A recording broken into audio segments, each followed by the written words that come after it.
apa yang sebenarnya kami temukan setelah 100 km menyusuri Sungai Barito. Karena perjalanan ini ternyata bukan hanya tentang jarak. Di sepanjang perjalanan, kami menemukan rumah, desa, dan kehidupan yang tumbuh di tepian Barito. Kami melewati kawasan pertambangan, desa-desa kecil, hingga kapal-kapal besar yang memenuhi sungai. Tapi di tengah perjalanan, kami menemukan sesuatu yang tidak kami duga. Hamparan pasir putih di tepi Sungai Barito tengah perjalanan panjang ini. Namun Barito bukan hanya tentang pemandangan. Di sungai inilah banyak orang menjalani kehidupan mereka setiap hari. Dan semakin jauh kami pergi, semakin jauh pula kami meninggalkan keramaian. Hingga akhirnya 100 km itu membawa kami ke ujung perjalanan. Inilah 100 km of Barito.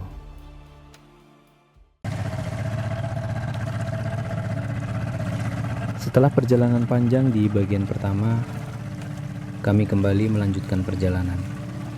Masih di sungai yang sama, masih dengan tujuan yang sama.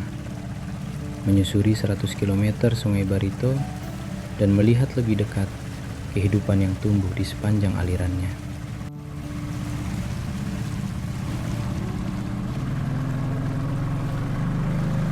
Jika sebelumnya kami menyusuri bagian awal perjalanan, kali ini kami mencoba melangkah lebih jauh, meninggalkan perlahan keramaian kota menuju bagian Barito yang semakin dalam.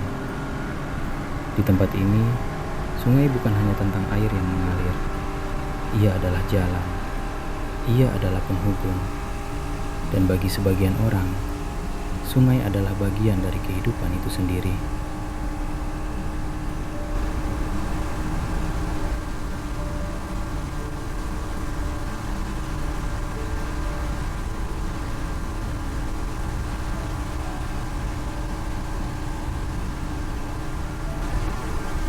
Semakin jauh kami berlayar, pemandangan di tepian sungai pun perlahan berubah. Sesekali, kami kembali melewati kawasan pelabuhan dan jeti batubara. Di sepanjang Barito, aktivitas pertambangan memang menjadi bagian dari wajah wilayah ini. Salah satunya adalah kawasan PT Mitra Barito yang berada di jalur perjalanan kami.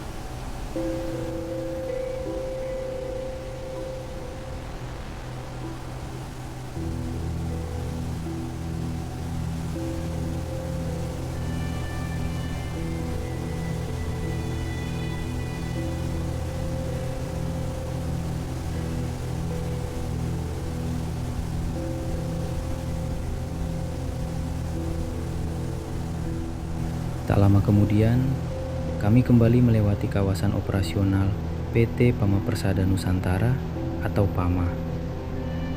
PAMA sendiri merupakan salah satu perusahaan kontraktor pertambangan besar di Indonesia dan memiliki area operasional di Kabupaten Barito Utara. Namun hari itu, suasananya terasa berbeda. Tidak banyak aktivitas bongkar muat yang kami lihat. Musim kemarau membuat permukaan air Sungai Barito menjadi lebih rendah. Dan ketika air sedang surut, sungai yang biasanya menjadi jalur pergerakan berbagai aktivitas seakan ikut mengambil jeda. Mungkin beginilah sungai mengajarkan kita tentang waktu. Ada saatnya ia deras, ada saatnya ia tenang, dan ada saatnya ia harus menunggu.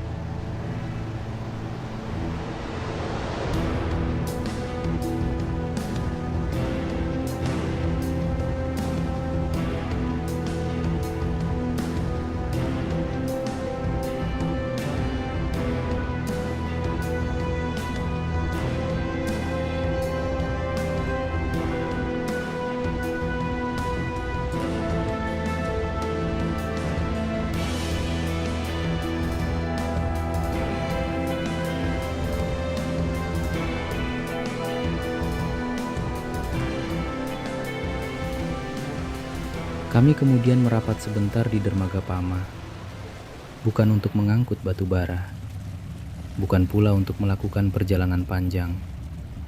Kami hanya berhenti sejenak untuk menjemput beberapa penumpang.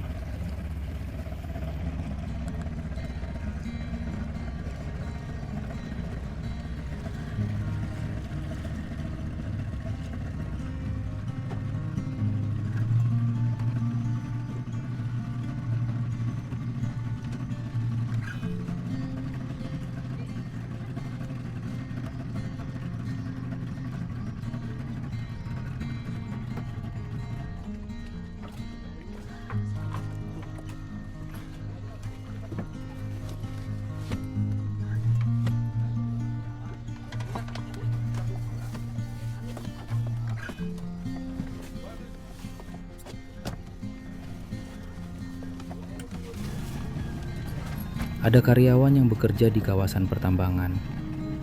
Ada pula istri karyawan yang hendak pulang kampung setelah menyusul suaminya. Dan mungkin bagi mereka, perjalanan seperti ini bukanlah sesuatu yang istimewa. Ini hanyalah bagian dari keseharian. Bagi kami, naik turun speedboat mungkin adalah pengalaman perjalanan. Tetapi bagi mereka, inilah cara hidup. Setiap hari, sungai membawa mereka pergi. Dan setiap hari pula, sungai membawa mereka pulang. Disinilah saya kembali menyadari bahwa perjalanan tidak selalu tentang tempat yang kita tuju. Kadang, perjalanan justru memperlihatkan bagaimana orang lain menjalani hidupnya. Sederhana, berulang, namun tetap berarti. Dan di sepanjang Sungai Barito ini, ada begitu banyak kehidupan yang mungkin selama ini luput dari pandangan kita. Perahu kembali meninggalkan dermaga.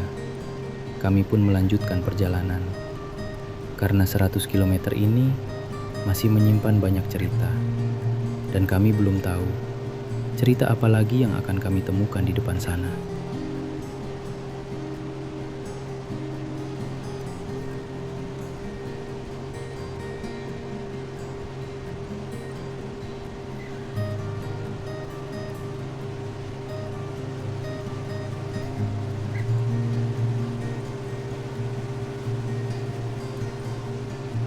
Perahu kembali membelah Sungai Barito. Dari permukaan, arusnya terlihat tenang, namun cukup deras untuk terus membawa kami semakin jauh ke pedalaman. Seperti yang kami temui sebelumnya di desa Bintang Ninggi, satu hal kembali menarik perhatian kami. Gedung-gedung walet. Hampir di setiap desa yang kami lewati, bangunan-bangunan itu berdiri di antara rumah warga. Dari kejauhan, bangunan-bangunan itu mungkin hanya terlihat seperti bagian dari pemukiman. Namun bagi masyarakat di sini, gedung walet adalah bagian dari kehidupan. Semakin jauh kami menyusuri Barito, pemandangan seperti ini justru semakin sering kami temui. Seolah setiap desa memiliki wajah yang hampir serupa, namun selalu menyimpan cerita yang berbeda. Dan mungkin begitulah sebuah sungai bekerja. Ia menghubungkan banyak tempat tanpa membuat setiap tempat menjadi sama.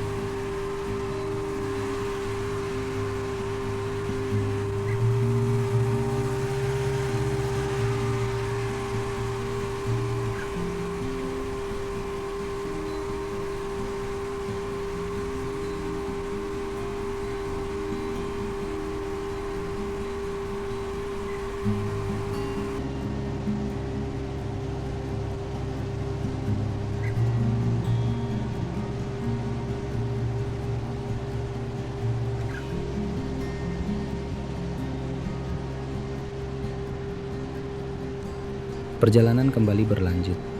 Kali ini kami melewati Desa Ruji. Seperti desa-desa sebelumnya, rumah-rumah masih setia menghadap ke sungai. Dan gedung walet kembali menjadi pemandangan yang hampir selalu kami temui.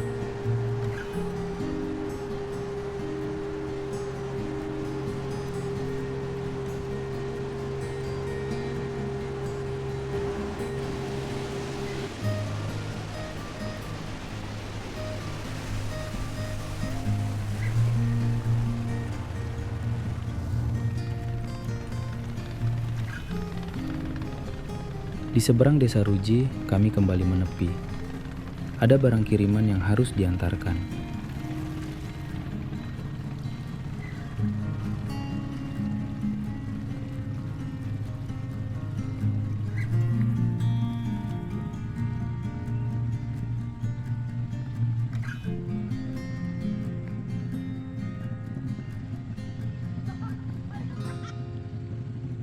Kami berhenti sejenak di sebuah dermaga lokal milik warga.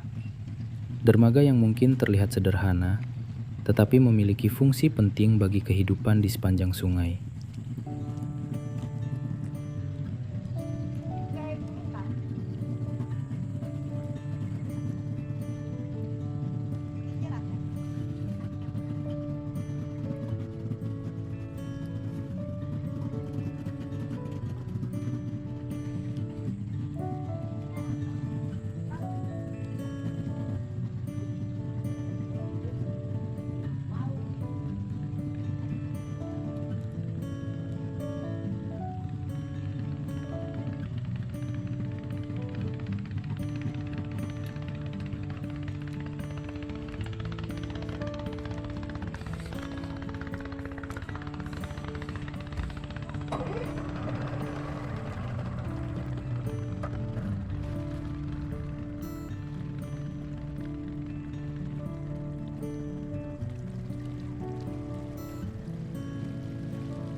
Tak jauh dari sana, kami melihat sebuah tongkang yang terdampar di tepian sungai.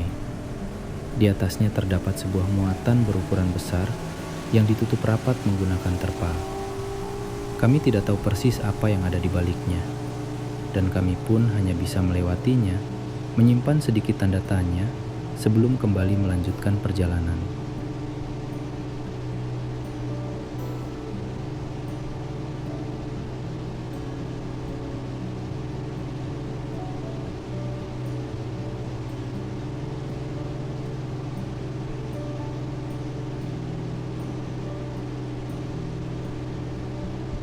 Memasuki kawasan berikutnya, pemandangan sedikit berubah. Di tepi Sungai Barito terhampar bentangan pasir putih. Warnanya begitu kontras, dengan pekatnya air Barito dan hijaunya pepohonan yang mengelilinginya. Tidak ada sesuatu yang berlebihan di sini. Hanya pasir, air, pepohonan, dan langit yang terbuka. Namun justru kesederhanaan itulah yang membuat tempat ini terasa istimewa.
Kami kembali singgah di sebuah dermaga lokal untuk mengantarkan barang kiriman. Sebentar saja kami berhenti, lalu kembali melanjutkan perjalanan. Karena tujuan kami masih jauh dan 100 km ini belum selesai.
Kami meneruskan perjalanan menembus desa Pepas. Pemandangan yang kami temui kembali terasa familiar. Rumah-rumah di tepian sungai, dermaga kecil, dan gedung-gedung walet yang hampir selalu hadir di setiap desa yang kami lewati.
Setelah Desa Pepas, kami melewati Desa Robei.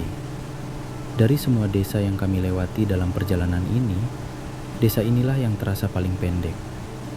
Pemukimannya pun jauh lebih sedikit.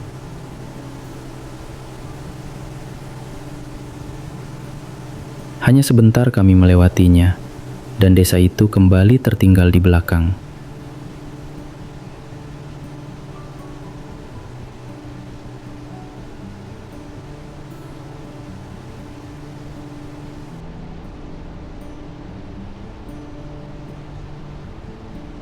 Tak jauh dari sana, pemandangan kembali berubah. Di hadapan kami terbentang deretan rakit kayu gelondongan. Panjangnya seolah mengikuti aliran sungai. Kayu-kayu itu tersusun dan terikat menjadi satu, mengikuti arus Barito. Sebuah pemandangan yang cukup khas dari aktivitas sungai di Kalimantan. Di satu sisi, Barito menjadi tempat masyarakat menjalani kehidupan. Di sisi lain, ia juga menjadi jalur bagi berbagai aktivitas industri.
Perjalanan mulai mendekati penghujung, dan kali ini kami memasuki Desa Sikan. Kami kembali berhenti untuk menurunkan penumpang.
Namun ada sesuatu yang sedikit berbeda kali ini. Ternyata yang turun bukan penumpang, kernet speedboat.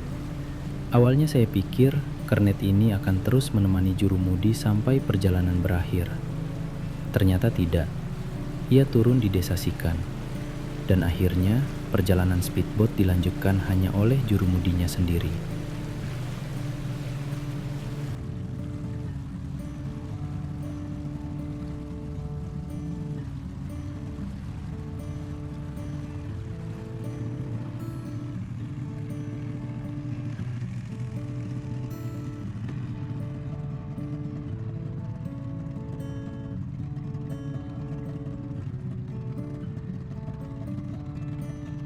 Karena kernet sudah tidak ada, jurumudi harus turun sendiri untuk menahan speedboat agar tetap berada di dermaga. Hal-hal kecil seperti ini mungkin tidak akan pernah masuk dalam catatan perjalanan besar. Tetapi justru dari kejadian sederhana seperti inilah sebuah perjalanan terasa nyata.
Setelah semuanya selesai, kami kembali berangkat. Dan kali ini, jarak menuju tujuan akhir sudah semakin dekat. Tidak terasa, perjalanan yang sejak awal kami mulai perlahan mendekati akhirnya. 100 km Sungai Barito. Angka yang sejak awal perjalanan hanya terdengar seperti sebuah jarak. Namun setelah menjalaninya, ternyata ia jauh lebih dari sekedar angka. Ada begitu banyak hal yang kami lihat. Jeti dan aktivitas pertambangan, rumah-rumah di tepian sungai, gedung-gedung walet, dermaga-dermaga kecil, pasir putih, rakit-rakit kayu, dan orang-orang yang menjalani kehidupannya di sepanjang aliran Barito. Kami melihat bahwa sungai ini bukan hanya tempat air mengalir. Ia adalah jalan. Ia adalah tempat bekerja. Ia adalah tempat bertemu. Dan bagi sebagian orang, ia adalah bagian dari rumah. Satu persatu desa kami lewati. Satu persatu pemandangan tertinggal di belakang. Dan tanpa terasa, kami akhirnya tiba di penghujung perjalanan. Desa Tumpeng Laun, sebuah desa di ujung Barito Utara, yang menjadi tujuan akhir perjalanan kami kali ini. Disinilah perjalanan 100 km kami berakhir. Bukan di tempat yang megah, bukan dengan sesuatu yang luar biasa. Hanya sebuah desa, sebuah sungai, dan perjalanan panjang yang akhirnya sampai pada tujuan. Namun mungkin Memang bukan tujuan yang membuat perjalanan ini berarti, melainkan apa yang kami temukan di sepanjang jalan menuju ke sana. Kami datang untuk menempuh 100 km, tetapi pulang membawa lebih dari sekedar angka. Kami membawa cerita tentang sungai yang menjadi jalan, tentang rumah-rumah yang menghadap air, tentang orang-orang yang menggantungkan hidupnya pada aliran Barito, tentang desa-desa kecil yang mungkin tidak banyak dikenal, tetapi tetap menyimpan kehidupan yang begitu berarti. Dan mungkin setelah perjalanan ini, ketika kami kembali melihat Sungai Barito, kami tidak akan melihatnya sebagai sungai semata. Karena sekarang kami tahu, di balik air yang terus mengalir itu, ada kehidupan yang ikut bergerak bersamanya. Kawan, 100 km telah kami lalui, dari satu dermaga ke dermaga lainnya, dari satu desa ke desa berikutnya, dari keramaian hingga kesunyian. Dan pada akhirnya, kami sampai di sini. Tumpung Laung, penghujung perjalanan kami. Namun bukan berarti cerita tentang Barito berakhir di sini. Karena sungai ini akan terus mengalir, terus membawa kehidupan, terus mempertemukan manusia dengan perjalanan mereka masing-masing. Untuk perjalanan kali ini, cukup sampai di sini. Terima kasih telah ikut duduk bersama kami di atas perahu, menempuh 100 km Sungai Barito, melihat apa yang kami lihat, dan mendengarkan cerita-cerita kecil yang kami temukan sepanjang perjalanan. Inilah 100 km of Barito, sebuah perjalanan kecil untuk mengenal sungai yang begitu besar. Sampai jumpa di perjalanan berikutnya.